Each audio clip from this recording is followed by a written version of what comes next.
इसके पीछे कौन लोग हैं? इसके पीछे मैं बहुत आपके साथ राहुल एक बात दावे के साथ कह सकता हूँ, हमारे देश में एक बड़ा खुलासा हो चुका है। जितने सरकारी संस्थानों को मोदी सरकार बेच रही है, उन सब संस्थानों से एससी, एसटी और ओबीसी का पूरा आरक्षण का मसला खारिज होने वाला है। उनका बहुत बड़ा अधिकार छीनने जा रहा है और इसको डैमेज कंट्रोल करने के लिए, ध्यान भटकाने के लिए ये बड़ी सूचना मैं आपको बता रहा हूँ राहुल। ये इसीलिए आज की तारीख में राकेश टिकैत पर हमला करके, राकेश टिकैत आज किसान आंदोलन का एक बड़ा चेहरा बन चुके हैं और पूरे देश और दुनिया में दलितों का, एससी, एसटी, आदिवासियों का और ओबीसी का जो मंडल कमीशन की रिपोर्ट थी, मैं कहूंगा वो सारे के सारे आरक्षण के अधिकार छीन रहे हैं। एकमात्र बात, एकमात्र वादा मोदी सरकार कर पाने में सक्षम रही है। मोदी सरकार ने ये कहा है कि जो लोग पहले से एससी, एसटी और मंडल कमीशन के तहत जिनकी नियुक्तियां हैं, उनकी नौकरियां खतरे में नहीं पड़ेंगी, लेकिन आगे किसी को आरक्षण नहीं मिलेगा। इससे ध्यान भटकाने का बड़ा तरीका था राकेश टिकैत पर हमला किया जाए। एक बात मैं इसलिए कहना चाहता हूं दावे के साथ में, इसके अलावा कोई और नियत नहीं थी, लेकिन सौभाग्य की बात है। और कहां का चुनाव किया है? राजस्थान अलवर में, क्योंकि वहां सरकार है कांग्रेस की। तो कांग्रेस सरकार बदनाम हो, देश और दुनिया में एससी, एसटी और ओबीसी का जो अधिकार छीन रहा है निजी कंपनियां बेच करके। निजीकरण शब्द बहुत गलत है, निजीकरण अलग बात है, सरकारी संस्थानों को बेचना दूसरी बात है। मोदी देश को बेच रहा है और उसमें तीनों का अधिकार छीनने जा रहा है। उससे ध्यान भटकाने का ये बड़ा जरिया है। मैं इसलिए भी कह सकता हूँ किसान आंदोलन कमजोर नहीं होगा। हमने पहले भी कहा था, आप सबको ध्यान होगा, हमने कहा था 26 जनवरी को 10 लाख लोग आएंगे अगर सरकार कुछ नहीं करेगी, और सरकार छेड़ेगी तो 10 करोड़ लोग आएंगे। मैं आपके माध्यम से एक बात कहना चाहता हूं कि एक तरफ ये कोरोना का हवा खड़ा कर रहे, दूसरी तरफ सरकारी संस्थानों को बेच करके एससी, एसटी और ओबीसी का जो अधिकार छीन रहे, और इससे ध्यान भटकाने के लिए किसान नेता राकेश टिकैत पर हमला करके जो डाइवर्स करने का काम कर रहे हैं, ये क्रोनोलॉजी हम सबको समझ आ गई। इससे किसान आगे चलेगी सरकार तो इनसे चलती नहीं, और क्या करेंगे? 4 महीने से बैठे हैं। सरकार क्या होती है? Government of the people, by the people, for the people. हमने बनाई है ना उसको, या उन्होंने बनाया है? तंत्र लोग के बारे हो गए। डेमोक्रेसी और डेमो का मतलब हुआ लोग, कृषि तंत्र लैटिन वर्ड है। अब लोगों का तंत्र है, उल्टा हो गया, तंत्र के लोग हो गए। आप देख रहे हो तानाशाही उतर आई है। 4 महीने से बैठे हैं, 300 के करीब मर चुके, सुसाइड भी की है, उसके बावजूद सुनवाई नहीं है और गोलियां चला रही है। क्या चाहते हैं? नाम लेने की जरूरत है क्या? आप इतने समझदार नहीं, आप समझदार नहीं, सबको पता भाई साहब है, नाम लेने की जरूरत नहीं ना। दावे के साथ आरएसएस के गुंडों का हाथ है।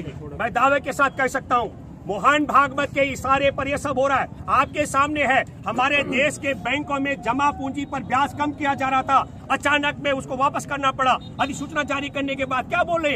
हमसे गलती हो गई, क्योंकि वोट का खेल था और ये भी वोट का खेल है। ध्यान डाइवर्ट करने के लिए राकेश टिकैत पर हमला करके ये एक राजनेता का दूसरे राजनेता को बदनाम करने के लिए राजस्थान चुना गया है, और ये साफ जाहिर करता है कि इसमें 3 आदमियों का हाथ है।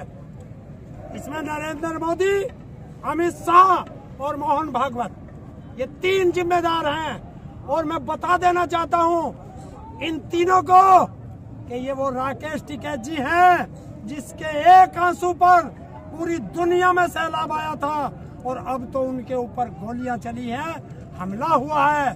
तो अब सरकार समझ ले कि क्या हाल होगा। लोग तो ये कह रहे हैं कि किसान आंदोलन हल्का पड़ रहा था, राकेश टिकैत ने खुद अपने आप ये काम करवाया है पॉपुलर होने के लिए। तो एक काम कर ले, क्योंकि इनकी तरह ड्रामेबाज हिंदुस्तान में कोई नहीं है, और अगर अपने ऊपर गोली चलवाते तो मोदी की पॉपुलैरिटी कम हो गई है, खत्म हो गई है, तो मोदी अपने खोपड़ी में एक गोली लगवा ले।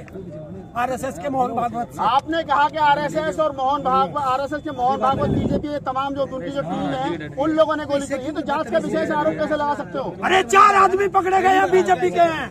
कौन है ये गुंडे? किसने भेजे? कोई नहीं भेज सकता।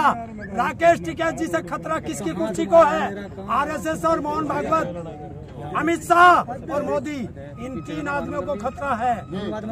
और किसान किससे लड़ रहे हैं? आप बताइए, जिस प्रकार से राकेश टिकैत को टारगेट किया गया है, क्या सरकार क्या साबित करना चाहती है? गोली मारने वाले लोगों का उद्देश्य क्या हो सकता है? पहले तो मैं डराना चाहती है या मारना चाहती है? पहले तो मैं भूपेंद्र जी की जो बात थी अभी जो उन्होंने रखी है, मैं उससे अपने आप को जोड़ता हूँ कि ये ढेला कहीं फेंकते हैं और निशाना कहीं लगाते हैं। मैं आज ये कहना चाहता हूँ कि जो ये रिपोर्ट आई है कि गोली राकेश टिकैत जी पे लगाई है, तो मैं ये कहना चाहता हूँ ये कायरतापूर्ण हरकत है। 4 महीने से ज्यादा हो गया किसान को अपना घर छोड़े, अपना परिवार छोड़े, अपने बच्चे छोड़े, अपने जानवर छोड़े, शांतिपूर्ण तरीके से, गांधीवादी तरीके से, डेमोक्रेटिक तरीके से किसान यहाँ बैठा हुआ है। लेकिन ये फांसीवादी लोग, इससे भी इनको सब्र नहीं हो रहा है। ये चाहते हैं किसान के सब्र को तोड़ना। ये फांसीवादी लोग हैं। लेकिन मैं एक बात सिर्फ कहना चाहता हूँ कि किसान के सब्र को तोड़ने की कोशिश मत करना। अगर इस 70 करोड़ किसान का सब्र टूट गया तो ना मोदी जी बचेंगे, ना व्यवस्था बचेगी, ना तंत्र बचेगा। मैं आपको कहना चाहता हूँ, जो भी कह रहे थे ये हरेंद्र जी, मैं हर हाल में कहना चाहता हूँ कि पहले यहाँ पर हमला किया था एक विधायक के नेतृत्व में, और आज फिर, क्योंकि उनको लग रहा है कि किसान उसको अपने बच्चे भी पाल रहे हैं, वो अपने घर गया, अगर मान लो वो फसल काटने गया और उसकी संख्या कम न की, तो फिर सरकार ने एक कायराना हरकत करने की कोशिश की है कि किसान को डरा के, किसान को धमका के, किसान पर गोली चला के इस आंदोलन को कमजोर कर सकते हैं। तो मैं ये कहना चाहता हूँ कि ये आंदोलन न कमजोर हुआ था, न कमजोर हुआ है और न ये कमजोर होगा। आज गाँव में सुन लीजिए पूरी बात को, आज गाँव में पहले ये बॉर्डरों पर, दिल्ली के बॉर्डर पर आंदोलन था, आज ये खेत में, खलिहान में, गांव में ये आंदोलन पहुंच चुका है और ये आंदोलन अब जन जन की आवाज होने लगा है। मैं मोदी जी से कहना चाहता हूं कि अब भी कानूनी तौर पर, डेमोक्रेटिक तरीके से इन काले कानूनों को वापस ले लो और किसान की बात मान लो, नहीं ये बाटल्लू साबित होगा, ये मोदी जी के तख्त की आखिरी कील साबित होगा। आप बताइए। मेरा सवाल ये है कि आपको नहीं लगता कि सरकार या जिन लोगों पर आप आरोप लगा रहे हो वो उग्र करने की कोशिश कर रहे हैं आपको? हाँ, हम जानते हैं फांसीवादी लोग हैं। ये संगीनों के साए में देश चलाना चाहते हैं, ये गोली की ताकत पर लोगों को डराना चाहते हैं। लेकिन मैं आज कहता हूं किसानों की तरफ से, किसान अभी भी फांसीवादी तरीके पर नहीं आएगा, अभी भी गांधीवादी तरीके से और इस सरकार से अपनी बात को मनवा के जाएगा। और अगर इनकी मंशा ये है कि किसान को उग्र कर दें, किसान के इस शांतिपूर्ण तरीके से जो उसका धैर्य है उसे तोड़ दें, तो ये भी इनको अच्छा नहीं पड़ेगा।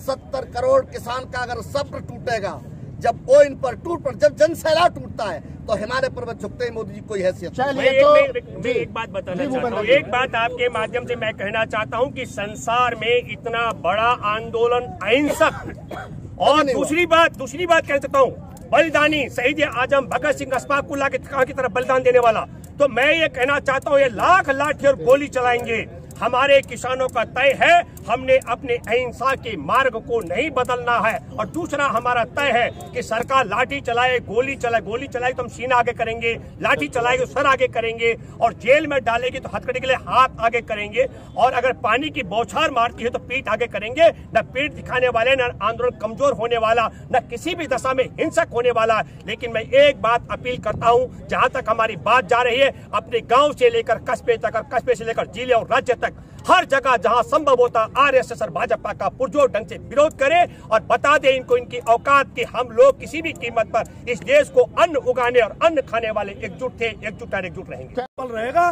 तब तक ये लोकतंत्र और संविधान बचा रहेगा, और उसके बाद गुलामी की जंजीर सबसे पहले उन लोगों के हाथों में और पैरों में पड़ेगी जो आज अपने बेडरूम में किसानों का तमाशा देख रहे हैं। आज किसान अगर लोकतंत्र की कहीं मर्यादा को अगर जिंदा रखा हुआ है तो इस देश के अन्नदाता ने रखा, इस देश के किसान ने रखा। आज अगर राकेश टिकैत पर गोली चलवा के और ये देश में एक बार फिर आग लगवाना चाहते हैं, और ये किसान संवैधानिक तरीके से और शांतिपूर्वक अपनी बात कहना चाहता है, और ये बात को उस तरीके से सुनना चाहते हैं कि हम अभी यहाँ गाड़ियां जला दें, हम देश में आग लगा दें, देश को बर्बाद कर दें। ये मोदी और अमित शाह का ये चाल है, और अमित शाह और मोदी किसी भी तरीके से इस देश को गुलामी की जंजीरों में जकड़ना चाहते हैं, और ये किसान समझ रहा है, लेकिन सही समय पे सही इंतजार कर रहा है। वो इंतजार इन हिटलरों पे नहीं हो रहा है। ये हिटलर देश को बर्बाद करके सिर्फ जाना चाहते हैं।